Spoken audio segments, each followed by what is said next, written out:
TKI atau Tenaga Kerja Indonesia adalah sebutan bagi warga negara Indonesia yang bekerja di luar negeri dalam hubungan kerja untuk jangka waktu tertentu dengan menerima upah. Menurut Pasal 1 Ayat 1 Undang-Undang Nomor 39 Tahun 2004 tentang penempatan dan perlindungan tenaga kerja Indonesia di luar negeri, kasus penyiksaan TKI dalam setiap tahunnya seringkali terjadi, sehingga pemerintah harus segera mengambil tindakan agar kasus tidak terjadi lagi. Negara Malaysia merupakan salah satu negara yang paling banyak dituju sebagai daerah penempatan TKI. Faktornya yaitu karena Malaysia dalam hal budaya, kuliner, dan bahasa sangat mirip dengan Indonesia. Penempatan TKI di luar negeri secara umum dan khususnya Malaysia diperbolehkan oleh pemerintah Republik Indonesia. Hal ini dinyatakan dalam Undang-Undang Nomor 39 Tahun 2004 tentang penempatan dan perlindungan tenaga kerja Indonesia. Di luar tercantum dalam konsideran menimbang huruf B yang berbunyi bahwa setiap tenaga kerja mempunyai hak dan kesempatan yang sama tanpa diskriminasi untuk memperoleh pekerjaan dan penghasilan yang layak, baik di dalam maupun di luar negeri, sesuai dengan keahlian, keterampilan, bakat, minat, dan kemampuan. Bagi Malaysia, TKI merupakan pekerjaan migran yang terbesar, dan bagi Indonesia, TKI merupakan salah satu penyumbang devisa negara terbesar. Hubungan Indonesia dan Malaysia memiliki sejarah yang kurang baik sejak dulu. Terdapat beberapa masalah yang menjadi faktor kurang akurnya hubungan kedua pemerintahan tersebut. Salah satunya pada periode 2004-2009, yaitu masalah yang dialami TKI di Malaysia. Latar belakang masalah penyiksaan TKI di Malaysia ini disebabkan karena adanya beberapa faktor, seperti adanya perbedaan undang-undang ketenagakerjaan antar dua negara, terjadinya miskomunikasi, kemudian adanya sikap feudalistik, yaitu anggapan bahwa TKI sama dengan budak masih mewarisi sebagian majikan. Mayoritas pekerja yang dikirim adalah pekerja di sektor informal, jenis pekerjaan di bidang seperti PL, RT, pengasuh bayi, dan pengasuh lanjut usia. Hampir setiap bulan kasus TKI mencuat di media massa, mulai gaji yang tidak dibayar, paspor yang ditahan majikan, sampai kejadian penyiksaan fisik, pemerkosaan, perlakuan kejam majikan yang berakibat kematian, dan lainnya.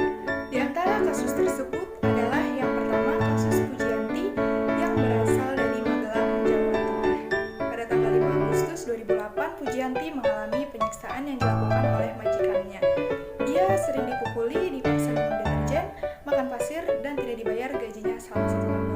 Yang kedua, kasus Siti Hajar yang berasal dari Kudus, Jawa Tengah. Yang ketiga, kasus penyiksaan yang menimpa Modesta Rengga Kakak yang berangkat dari Cilacap, Jawa Tengah untuk menjadi TKI di Malaysia. Modesta menjelaskan selain disiksa dengan cara ditinju, ia sering dipukuli dengan kayu dan rotan. Kemudian yang keempat, kasus Sutilah yang berasal dari Demak, Jawa Tengah. Yang kelima, kasus penyiksaan Siti Septini asal Brebes, Jawa Tengah. Ia menjelaskan bahwa majikannya yang perempuan sangat galak dan sering main pukul.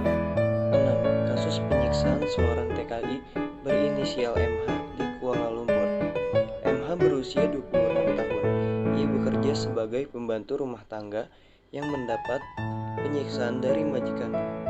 Pihak berwenang menemukan korban dengan kondisi yang mengerikan dengan luka di sekujur tubuhnya.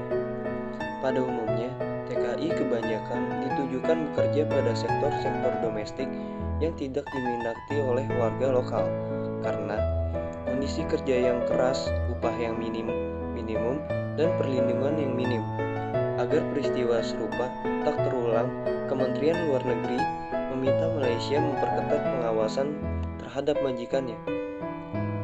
Perkembangan hubungan antara Indonesia dan Malaysia selama ini diwarnai adanya dinamika yang bersifat naik turun.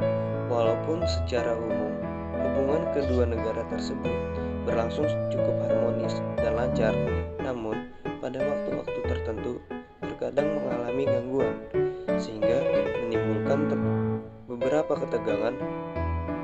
TKI begitu penting bagi Indonesia dan Malaysia. Oleh karena itu, kedua negara harus serius dalam melindungi hak-hak TKI. Mengingat hubungan kedua negara yang rumit, maka diharapkan kedua negara dapat bekerja sama dalam masalah TKI. TKI memegang faktor ekonomi yang penting bagi kedua negara tersebut.